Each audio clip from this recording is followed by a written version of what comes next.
Good morning, 7th class. Welcome to YouTube channel PMJ class. If you not subscribe the channel, then please subscribe it so that you can get all the videos related to your study by me.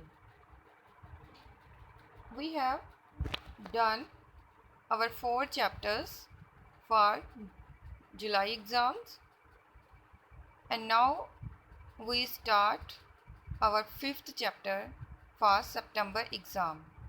Okay, let's start our 5th chapter. That is, the name of the chapter is The Hunter and the Deer. Before starting our poem, let's give a look at this picture. You see in this picture that are these, and here is the hunter who taking up his gun. Okay, ਇਹ ਸ਼ਿਕਾਰੀ ਹੈ ਜਿਹੜਾ ਉਹ ਇਸ ਹਿਰਨ ਦਾ ਸ਼ਿਕਾਰ ਕਰਨ ਲਈ ਆਉਂਦਾ ਹੈ। ਠੀਕ ਹੈ, ਇਹ ਹਿਰਨ ਤਿੰਨੋਂ ਹਿਰਨ ਇੱਕ ਫੈਮਿਲੀ ਹੈ। ਠੀਕ ਹੈ, ਫੈਮਿਲੀ ਮਤਲਬ ਇੱਕ ਹਿਰਨ ਨਰ ਹਿਰਨ ਹੈ, ਇੱਕ ਮਾਦਾ ਹਿਰਨ ਹੈ ਤੇ ਇਹ ਛੋਟਾ ਜਿਹਾ ਇਹਨਾਂ ਦਾ ਕੀ ਹੈ, ਬੱਚਾ ਹੈ। ਠੀਕ ਹੈ, ਜਿਹਨੂੰ ਆਪਾਂ ਫਾਨ ਬੋਲਦੇ ਹਾਂ। ਕਲੀਅਰ? ਸੋ ਸ਼ਿਕਾਰੀ ਇਹਨਾਂ ਹਿਰਨ ਦਾ ਸ਼ਿਕਾਰ ਕਰਨ ਆਉਂਦਾ ਹੈ ਤੇ ਉਹ ਉਸ ਹਿਰਨ ਦੀਆਂ ਅੱਖਾਂ ਦੇ ਵਿੱਚ ਵੇਖਦਾ ਹੈ। ਕੀ ਵੇਖਦਾ? ਉਹ ਵੇਖਦਾ ਹੈ ਕਿ ਉਹ ਕੀ ਹੈ, ਆਪਣੀ ਜ਼ਿੰਦਗੀ ਦੇ ਲਈ ਦਇਆ ਦੀ ਭੀਖ ਹੈ ਜਿਹੜੀ ਉਹ ਮੰਗ ਰਿਹਾ ਹੈ। ਠੀਕ ਹੈ, ਪਰ ਇਹ ਵੇਖ ਕੇ ਸ਼ਿਕਾਰੀ ਨੂੰ ਕੀ ਹੈ, ਥੋੜਾ ਜਿਹਾ ਕੀ ਹੁੰਦਾ ਹੈ, ਸ਼ਿਕਾਰੀ ਦਾ ਦਿਲ ਹੈ ਜਿਹੜਾ ਪਿਘਲ ਜਾਂਦਾ ਹੈ। ਠੀਕ ਹੈ, ਤੇ ਉਹ ਉਸਦੇ ਲਈ ਹਿਰਨ ਦੇ ਲਈ ਕੁਝ ਨਟਸ ਨੇਗੇ। ਨਟਸ ਮਤਲਬ ਅਖਰੋਟ, ਜਿਹੜੇ ਆਪਣੇ ਸੁੱਕੇ ਮੇਵੇ ਹੁੰਦੇ ਨੇਗੇ, ਬਦਾਮ ਅਖਰੋਟ ਵਗੈਰਾ ਜੋ ਵੀ ਹੈ। ਠੀਕ ਹੈ, ਉਹ ਗੈਦਰ ਕਰਦਾ, ਮਤਲਬ ਇਕੱਠੇ ਕਰਦਾ ਤੇ ਉਹ ਹਿਰਨ ਨੂੰ ਦੇ ਦਿੰਦਾ ਹੈ। ਠੀਕ ਹੈ, ਇਸ ਤਰ੍ਹਾਂ ਹਿਰਨ ਹੈ ਜਿਹੜਾ ਉਹ ਡਰ ਮੁਕਤ ਹੋ ਜਾਂਦਾ ਹੈ। ਤਾਂ ਮੈਸੇਜ ਕੀ ਹੈ ਇਸ ਪੋਇਮ ਦਾ? ਇਸ ਪੋਇਮ ਦਾ ਮੈਸੇਜ ਹੈ ਕਿ ਸਾਨੂੰ ਨਾ ਜਾਨਵਰਾਂ ਦਾ ਸ਼ਿਕਾਰ ਨਹੀਂ ਕਰਨਾ ਚਾਹੀਦਾ। ਠੀਕ ਹੈ, ਹਰ ਇੱਕ ਜੀਵ ਨੂੰ ਆਪਣੀ ਜ਼ਿੰਦਗੀ ਦੇ ਲਈ ਕੀ ਹੈ, ਜ਼ਿੰਦਗੀ ਜੀਣ ਦਾ ਹੱਕ ਹੁੰਦਾ ਹੈ। ਠੀਕ ਹੈ, ਤੇ ਇਨਸਾਨ ਨੂੰ ਆਪਣੇ ਫਾਇਦੇ ਦੇ ਲਈ, ਠੀਕ ਹੈ, ਆਪਣੇ ਐਂਟਰਟੇਨਮੈਂਟ ਦੇ ਲਈ, ਠੀਕ ਹੈ, ਕਿਸੇ ਵੀ ਜੀਵ ਨੂੰ ਹਾਨੀ ਹੈ ਜਿਹੜੀ ਉਹ ਨਹੀਂ ਪਹੁੰਚਾਉਣੀ ਚਾਹੀਦੀ। ਹਾਂਜੀ, let's start our poem the hunter and the deer. The hunter went on a journey. Journey ਹੁੰਦੀ ਹੈ ਬੱਚਿਓ ਯਾਤਰਾ। ਠੀਕ ਹੈ, ਸ਼ਿਕਾਰੀ ਇੱਕ ਯਾਤਰਾ ਤੇ ਨਿਕਲਦਾ ਹੈ। To find some deer meat. Deer ਹਿਰਨ ਹੁੰਦਾ ਹੈ, ਹਿਰਨ ਦਾ ਸ਼ਿਕਾਰ ਕਰਨ ਦੇ ਲਈ, ਹਿਰਨ ਦਾ ਮਾਸ ਲੈਣ ਦੇ ਲਈ, ਠੀਕ ਹੈ, ਲੱਭਣ ਦੇ ਲਈ ਇੱਕ ਯਾਤਰਾ ਤੇ ਨਿਕਲਦਾ ਹੈ। ਹੀ ਸਾ ਏ ਬਕ। ਬਕ ਹੁੰਦਾ ਹੈ ਬੇਟਾ ਨਰ ਹਿਰਨ।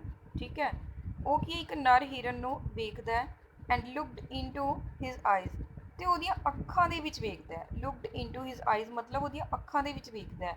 ਹੀ ਸਾ ਏ ਪਲੀ। ਪਲੀ ਹੁੰਦੇ ਹੈ ਬੇਨਤੀ। ਕੀ ਵੇਖਦਾ ਉਹਦੀਆਂ ਅੱਖਾਂ ਦੇ ਵਿੱਚ? ਉਹਦੀਆਂ ਅੱਖਾਂ ਦੇ ਵਿੱਚ ਵੇਖਦਾ ਹੈ ਇੱਕ ਬੇਨਤੀ। ਕਾਹਦੀ ਬੇਨਤੀ? ਦ ਬਕ ਬੈਗਿੰਗ ਫਾਰ ਹਿਜ਼ ਲਾਈਫ। ਬਕ ਕੀ ਕਰ ਰਿਹਾ? ਆਪਣੀ ਜ਼ਿੰਦਗੀ ਦੇ ਲਈ, ਜ਼ਿੰਦਗੀ ਦੀ ਭੀਖ ਮੰਗ ਰਿਹਾ। ਕਿਤੋਂ? ਸ਼ਿਕਾਰੀ ਤੋਂ। ਸ਼ਿਕਾਰੀ ਨੂੰ ਇਸ ਤਰ੍ਹਾਂ ਫੀਲ ਹੁੰਦਾ ਹੈ ਉਹਦੀਆਂ ਅੱਖਾਂ ਵਿੱਚ ਵੇਖ ਕੇ, ਜਿਸ ਤਰ੍ਹਾਂ ਬਕ ਨਰ ਹਿਰਨ ਹੈ ਜਿਹੜਾ ਉਹ ਆਪਣੀ ਜ਼ਿੰਦਗੀ ਦੇ ਲਈ ਉਸ ਤੋਂ ਭੀਖ ਦੀ ਬੇਨਤੀ ਕਰ ਰਿਹਾ ਹੈ। ਠੀਕ ਹੈ, ਏ ਡੋ ਐਂਡ ਏ ਫਾਨ। ਏ ਡੋ ਹੁੰਦਾ ਮਾਦਾ ਹਿਰਨ। ਠੀਕ ਹੈ, ਏ ਫਾਨ ਹਿਰਨ ਦਾ ਬੱਚਾ। Came from behind. ਪਿੱਛੋਂ ਕਿਤੋਂ ਆ ਜਾਂਦੇ ਨੇ। ਠੀਕ ਹੈ, ਉਹਦੇ ਕੋਲ। ਨੀਡਿੰਗ ਦ ਬਕ ਇਨ ਦੇਅਰ ਲਾਈਫ। ਠੀਕ ਹੈ, ਉਹਨਾਂ ਨੂੰ ਕੀ ਹੈ, ਬਕ ਦੀ ਆਪਣੀ ਜ਼ਿੰਦਗੀ ਦੇ ਵਿੱਚ ਉਹਨਾਂ ਨੂੰ ਨਰ ਹਿਰਨ ਦੀ ਲੋੜ ਹੁੰਦੀ ਹੈ। ਠੀਕ ਹੈ, now the hunter knew what he came for. Hunter ਜਾਣਦਾ ਹੈ what he came for. What he came for ਮਤਲਬ ਉਹ ਕਿਉਂ ਆਇਆ। And raised his gun. ਤੇ ਫਿਰ ਉਹ ਆਪਣੀ ਬੰਦੂਕ ਕੀ ਹੈ, ਉੱਪਰ ਚੱਕਦਾ ਹੈ। ਰੇਜ਼ਡ ਹੁੰਦਾ ਉੱਪਰ ਚੱਕਣਾ। ਠੀਕ ਹੈ, ਗਨ ਬੰਦੂਕ, ਆਪਣੀ ਬੰਦੂਕ ਨੂੰ ਉੱਪਰ ਚੱਕਦਾ ਹੈ। but out of nowhere he saw the buck's son. ਫਿਰ ਪਤਾ ਨਹੀਂ ਉਹ ਕੀ ਹੈ, ਬੱਕ ਦੇ ਸਨ ਨੂੰ ਵੇਖਦਾ ਹੈ, ਠੀਕ ਹੈ, ਉਹਦੇ ਸਾਹਮਣੇ ਆ ਜਾਂਦਾ ਹੈ, ਠੀਕ ਹੈ, but out of nowhere he saw the ਬਕਸ ਸਨ, ਕਿਧਰੋਂ ਉਹ ਕੀ ਹੈ, ਨਰ ਹਿਰਨ ਦੇ ਪੁੱਤਰ ਨੂੰ ਵੇਖਦਾ ਹੈ। ਇਟ ਵਾਜ਼ ਕਿਊਟ, ਉਹ ਬਹੁਤ ਹੀ ਕੀ ਹੈ, ਕਿਊਟ ਹੁੰਦਾ ਹੈ, ਪਿਆਰਾ ਹੁੰਦਾ ਹੈ।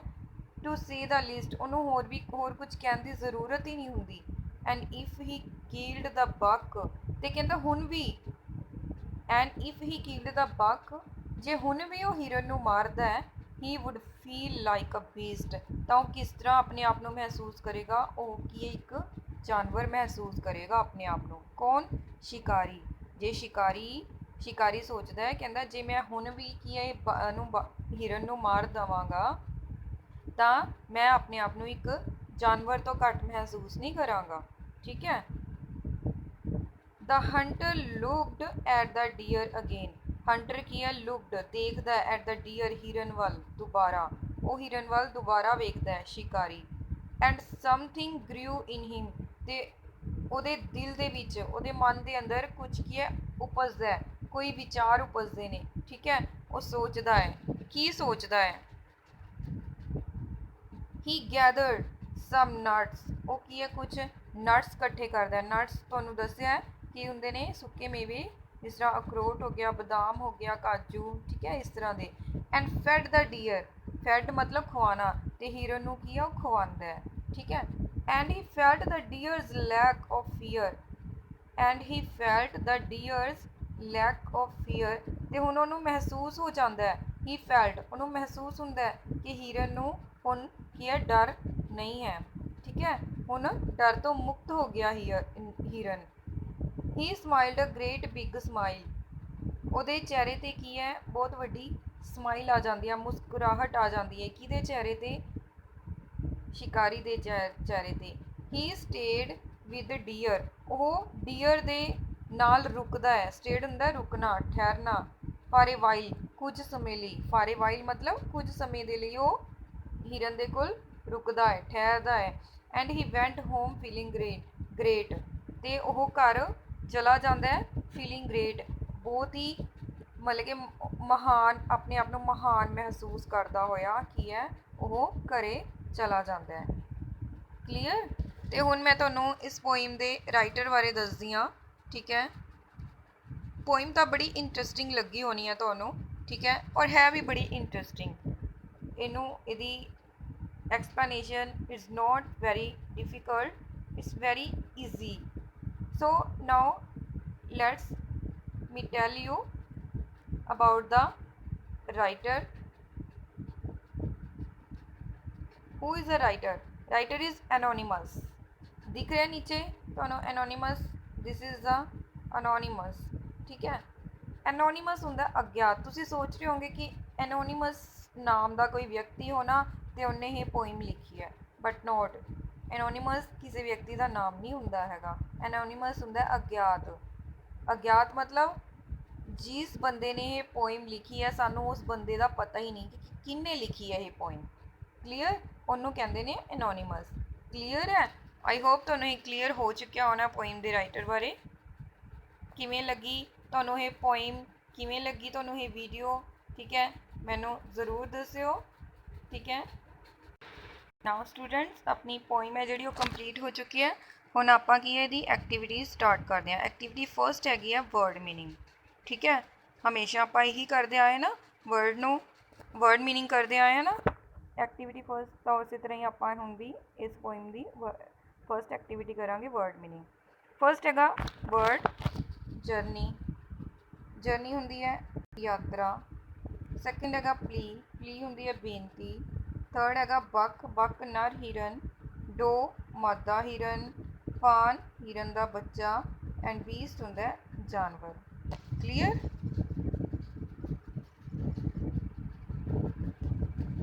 ਸੈਕਿੰਡ ਐਕਟੀਵਿਟੀ ਆਪਣੀ ਹੈਗੀ ਹੈ pick up words from the poem that match the rhyme of the following word. Second activities ਦੇ ਵਿੱਚ ਆਪਾਂ ਕੀ ਹੈ, ਰਾਈਮਿੰਗ ਵਰਡ ਲਿਖਣੇ ਨੇਗੇ, ਠੀਕ ਹੈ। ਪੋਇਮ ਦੇ ਵਿੱਚ ਤੁਸੀਂ ਵੇਖੋਗੇ ਫਨ, ਅਨ ਦੀ ਆਵਾਜ਼ ਕਿੱਥੇ ਆਉਂਦੀ ਹੈ, ਗਨ ਦੇ ਵਿੱਚ ਆਉਂਦੀ ਹੈ, ਹਨੀ। सन ਦੇ ਵਿੱਚ ਆਉਂਦੀ ਹੈ। ਫੀਸਟ, ਬੀਸਟ, ਲੀਸਟ, ठीक है। वाइज, आइज, लाइज, ठीक है। आवाज़ सेम आनी चाहिए है। Near, dear, fear, file, smile, while. हाँ जी, let us start our activity third. Read the word in the following table and do as direct. तो इन्हों करो। सीरियल नंबर दिते हुए ने 7 वर्ड दिते हुए ने वर्ड्स ने गए, ठीक है। थर्ड कॉलम के भी इतने लिखा होया है I know the word put a tick. जे तुहानूं शब्द का पता है तो की है तुसीं एक टिक लगा देनी है, ठीक है।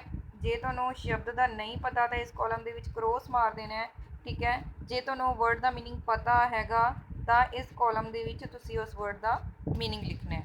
Clear. Let's start. First word हैगा बक।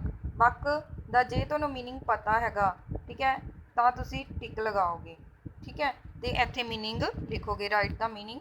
तो की हुंदा मीनिंग इहदा? नर मादा, ठीक है। इस तरह लिखना है बच्चों। नैक्सट है हंटर। मैनू इस मीनिंग का नहीं पता तो किवें लिखांगे? मैं इत्थे क्रॉस लगा दूँगी। फिर आप नैक्सट वाल वधांगे बीस्ट। बीस्ट का मैनू मीनिंग पता है, ठीक है, तो इत्थे मैं मीनिंग लिख दूँगी। इत्थे रेज्ड, रेज का मतलब मैनू मीनिंग पता है, मैं इत्थे मीनिंग लिख दूँगी। जर्नी का मैनू नहीं पता, ठीक है, क्रॉस कर दूँगी, ठीक है। इस तरह ये थोड़ी एक्टिविटी है, कंप्लीट करनी है, ये तुसीं खुद करोगे। हाँ जी, let's start our activity number 4। Read the poem and select the appropriate option to fill in the given blanks, ठीक है। ऑप्शन नूं कित्थे गिवन ब्लैंक्स दे विच तुसीं फिल करना है, ठीक है। द फर्स्ट की हैगा the hunter went on a journey to find some deer meat, ठीक है। ये डियर मीट इत्थे तुसीं लिख दोगे। किस तरह लिखोगे? डियर मीट, ठीक है। क्लियर, लिख दोगे ना? अपना हैगा the Hunter found a dash. Hunter ने की लभ्या? डॉग मिलिया सी, बक मिलिया सी या बियर? बक, ठीक है। इत्थे लिख देना तुसीं खाली थां ते। The other word for a mail dear is dash. Mail dear के लिए दूसरा वर्ड की हो सकता है? की हो सकता है? डो, फॉन या बक? बक। मेल डियर पूछे है, ठीक है। नैक्सट हैगा the poet thought that the buck was begging for dash. किहदे लई बैग कर रहा सीगा? किहदे लई कर रहा सी? फान की जिंदगी लई, अपनी जिंदगी के लिए, या डो की जिंदगी के लिए? अपनी जिंदगी के लिए, ठीक है। नैक्सट है female deer is called a dash. Female deer नूं की कहंदे नेगे? फीमेल डियर नूं कहंदे ने डो। क्लीयर। चलो नैक्सट अपना हैगा a young deer is called a dash. Young deer नूं की कहंदे नेगे? Fawn. The hunter remembered what he came for and raised his dash। उन्हें अपनी की रेज की? Gun. A dash came out of nowhere। A dash, a fawn came out of nowhere। The hunter felt that he could not dash the buck। He could not kill the buck। The hunter gathered dash for feeding the deer। की उन्हें gathered किते सी? Fruits, leaves या nuts? ये आएगा nuts. Clear. Now activity number 5। Write answers to the following question. First question हैगा what did the hunter want to eat. Want to eat की खाना चाहता सी वो? Some deer meat. तो अपना आंसर है क्वेश्चन के विचों ही तुसीं आंसर चकना है। किस तरह चकोगे? ठीक है, इत्थों चकोगे the hunter wanted to eat some deer meat। Clear.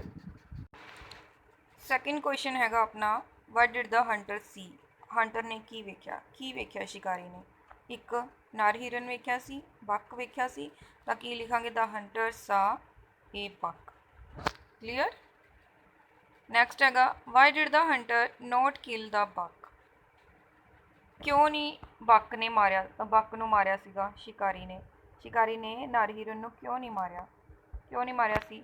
ਕਿਉਂਕਿ ਉਹਨੂੰ ਅਹਿਸਾਸ ਹੋ ਗਿਆ ਸੀ ਕਿ ਕਹਿੰਦਾ ਜੇ ਮੈਂ ਹੁਣ ਵੀ ਬਕ ਨੂੰ ਮਾਰਾਂਗਾ ਤਾਂ ਕੀ ਹੈ, ਮੈਂ ਇੱਕ ਜਾਨਵਰ ਤੋਂ ਘੱਟ ਮਹਿਸੂਸ ਨਹੀਂ ਕਰਾਂਗਾ। ਠੀਕ ਹੈ, ਤਾਂ ਕੀ ਲਿਖਾਂਗੇ? If the hunter killed the buck he would feel like a beast। ਇੱਥੇ ਬੇਟਾ would ਦੇ ਸਪੈਲਿੰਗ ਥੋੜ੍ਹੇ ਜਿਹੇ ਗਲਤ ਹੋ ਗਏ ਨੇਗੇ। ਠੀਕ ਹੈ, ਇੱਥੇ ਤੁਸੀਂ would ਦੇ ਸਪੈਲਿੰਗ ਇਹ ਲਿਖਣੇ WOULD। ਠੀਕ ਹੈ, ਆਹ ਵਾਲੇ ਸਪੈਲਿੰਗ ਤੁਸੀਂ ਇੱਥੇ ਲਿਖਣੇ ਨੇ। ਕਲੀਅਰ? ਹਾਂਜੀ, ਆਪਣਾ ਨੈਕਸਟ ਹੈਗਾ question, what did the hunter do? ਫਿਰ ਹੰਟਰ ਨੇ ਕੀ ਕੀਤਾ ਜਦੋਂ ਉਹਨੂੰ ਬਕ ਨੂੰ ਨਹੀਂ ਮਾਰਿਆ? ਠੀਕ ਹੈ, ਤਾਂ ਉਹਨੇ ਹੰਟਰ ਨੇ ਕੀ ਕੀਤਾ? The hunter gathered some nuts and fed the deer।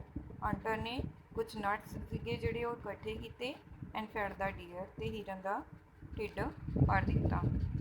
Next ਹੈਗਾ 5th, how did the buck feel after eating nuts? Nuts ਖਾਣ ਤੋਂ ਬਾਅਦ ਬਕ ਨੂੰ ਕੀ ਮਹਿਸੂਸ ਹੋਇਆ? ਕਿ ਹੁਣ ਉਹ ਖਤਰੇ ਤੋਂ ਕੀ ਹੈ, ਬਾਹਰ ਹੈ। ਤਾਂ ਕੀ ਲਿਖਾਂਗੇ? The buck feel out of danger। ਬਕ ਨੇ ਕੀ ਮਹਿਸੂਸ ਕੀਤਾ? ਕਿ ਹੁਣ ਖਤਰੇ ਤੋਂ ਬਾਹਰ ਹੈ। ਆਫਟਰ ਈਟਿੰਗ ਨਟਸ ਖਾਣ ਤੋਂ ਬਾਅਦ। ਇਹ ਆਪਣੀਆਂ ਐਕਟੀਵਿਟੀਜ਼ ਸੀਗੀਆਂ ਜਿਹੜੀਆਂ ਸਾਰੀਆਂ ਖਤਮ ਹੋ ਚੁੱਕੀਆਂ ਨੇ। ਸਾਰੀਆਂ ਨਹੀਂ, ਪੋਇਮਸ ਦੇ ਨਾਲ ਰਿਲੇਟਡ ਐਕਟੀਵਿਟੀਜ਼ ਖਤਮ ਹੋ ਚੁੱਕੀਆਂ ਨੇਗੀਆਂ। ਠੀਕ ਹੈ, ਹੁਣ ਇਹਨਾਂ ਨੂੰ ਆਪਣੀਆਂ ਨੋਟਬੁੱਕਸ ਦੇ ਉੱਪਰ ਨੋਟ ਕਰ ਲੈਣਾ। ਕਲੀਅਰ ਹੈ? ਜੇ ਫਿਰ ਵੀ ਕੁਝ ਸਮਝ ਨਹੀਂ ਆਉਂਦਾ ਤੁਸੀਂ ਮੈਨੂੰ ਕਮੈਂਟਸ ਕਰ ਸਕਦੇ ਹੋ। ਠੀਕ ਹੈ, ਕਮੈਂਟਸ ਦੇ ਵਿੱਚ ਮੈਂ ਤੁਹਾਨੂੰ ਆਨਸਰਸ ਦੇ ਦਾਂਗੀ। Clear? And now if you enjoy the video, if you read the poem in interesting way, and if you want to study with me, then please subscribe this YouTube channel, that is PMJ class। Okay,